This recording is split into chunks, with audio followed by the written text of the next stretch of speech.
बुद्ध की कथा। आयुर्वेद और नींद एक समय की बात है। एक छोटे से गांव में एक बुद्धिमान चिकित्सक रहते थे जिनका नाम आचार्य शुद्ध था।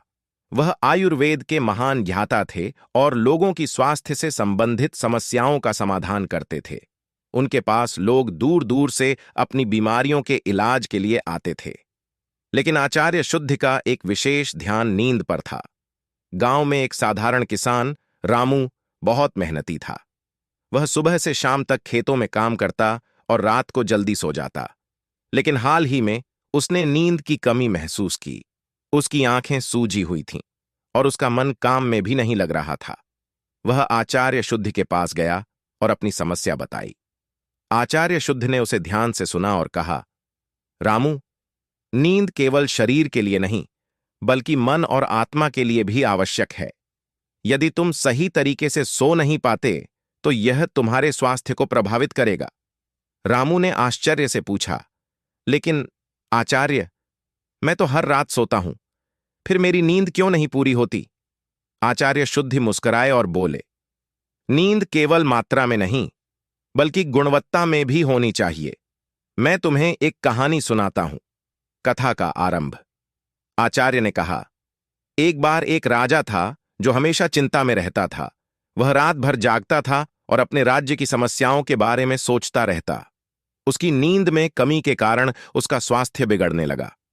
एक दिन उसकी पत्नी रानी ने उसे सलाह दी कि वह किसी ज्ञानी से सलाह ले। राजा ने एक प्रसिद्ध साधु को आमंत्रित किया। साधु ने राजा से कहा, हे राजन, तुम्हारी समस्याओं का समाधान नींद में छिपा है। जब तुम सोते हो तब तुम्हारा मन शांति प्राप्त करता है। तुम्हें चिंता छोड़कर सही तरीके से सोना चाहिए। राजा ने साधु की सलाह मानी और ध्यान लगाना शुरू किया। धीरे धीरे उसकी नींद की गुणवत्ता बढ़ने लगी और उसकी स्वास्थ्य में सुधार हुआ। वह फिर से खुश रहने लगा और अपने राज्य को अच्छे से संचालित करने लगा। कथा का निष्कर्ष। आचार्य शुद्ध ने रामू को बताया, इस कहानी से हमें यह सीखने को मिलता है कि नींद केवल आवश्यक नहीं है बल्कि उसे सही ढंग से लेना भी जरूरी है। जब तुम सोते हो तो अपने मन और शरीर को आराम देना चाहिए। तनाव और चिंता से दूर रहो।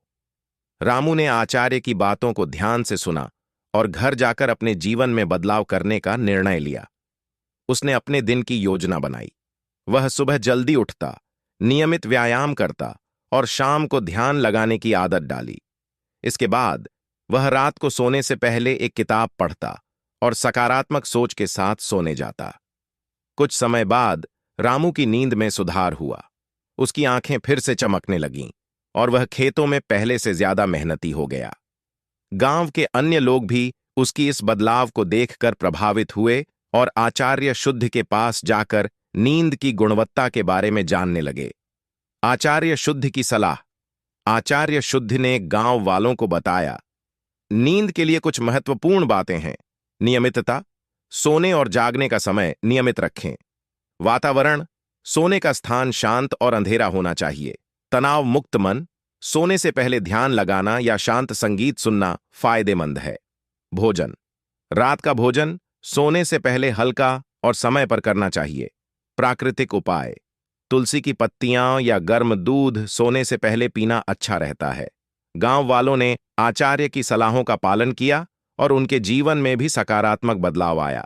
नींद की गुणवत्ता में सुधार होने से सभी का स्वास्थ्य बेहतर हो गया और वे अपनी दिनचर्या में ज्यादा सक्रिय रहने लगे।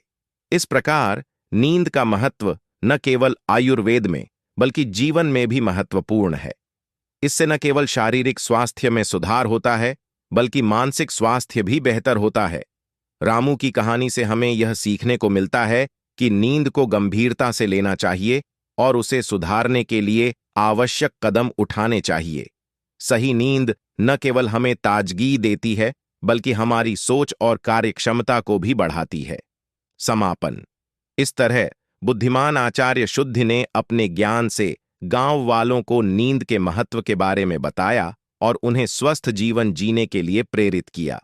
उनकी शिक्षा आज भी हमें यह समझाती है कि अच्छे स्वास्थ्य के लिए अच्छे जीवन शैली के नियमों का पालन करना आवश्यक है। नामो बुद्धाय।